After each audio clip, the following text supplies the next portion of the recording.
தாய் தமிழ் உறவுகளே இங்க பாருங்க, எம்முட்டு ராலிகள் வந்து வரிசையில் நிக்கின்னு பாருங்க. இந்த லாரி எல்லாம் எதுக்கு வரிசையில் நிக்கினா, யாராலையும் உருவாக்க முடியாத, சொல்ல போனா கடவுளாலே உருவாக்க முடியாத மலைகளையும் இயற்கை வளங்களையும் தமிழ்நாட்டிலிருந்து வெட்டி எங்க கடத்துறாங்க, கேரளாவுக்கு திருட்டு நாயை கடத்துறாங்க.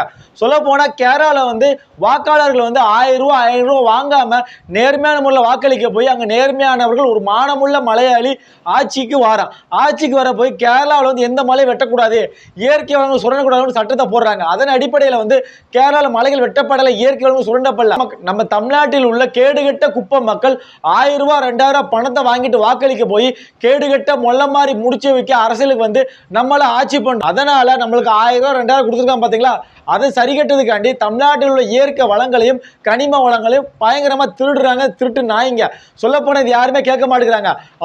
தமிழ்நாட்டில் அதிகமாக எங்கே கனிம வளங்கள் திருடப்படுதுன்னா தென்காசி, திருநெல்வேலி, கன்னியாகுமரி இந்த 3 மாவட்டத்தில் அதிக அளவில் கனிம வளங்கள் திருட போகுது. இந்த திருடி எங்கே கொண்டு போகிறாங்கன்னா கேரளா கொண்டு போகிறாங்க. கண்டிப்பாக கனிம வளங்கள் கண்டிப்பாக மக்களுக்கு தேவை, அதில் எந்த ஒரு மாற்று கருத்து இல்லை. நம்ம வீடு கட்டுறோம், ஏதோ ஒரு கட்டணம் கட்டுறோம்னா கண்டிப்பாக கனிம வளங்கள் தேவை, அதில் எந்த ஒரு மாற்று கருத்தும் இல்லை. நம்மளுடைய கனிம வளங்களை நம்ம மாநில மக்கள் மட்டும் பயன்படுத்தினா நல்லா இருக்கும். ஆனால் நம்ம கனிம வளங்களை வேற ஒருத்தர் பயன்படுத்துறான். சொல்லப்போனால் மலையாளி நம்மளுக்கு தண்ணியே தர மாட்டேங்கிறான், அவங்க நம்ம கனிம வளங்களை வாரி வழங்குறோம்.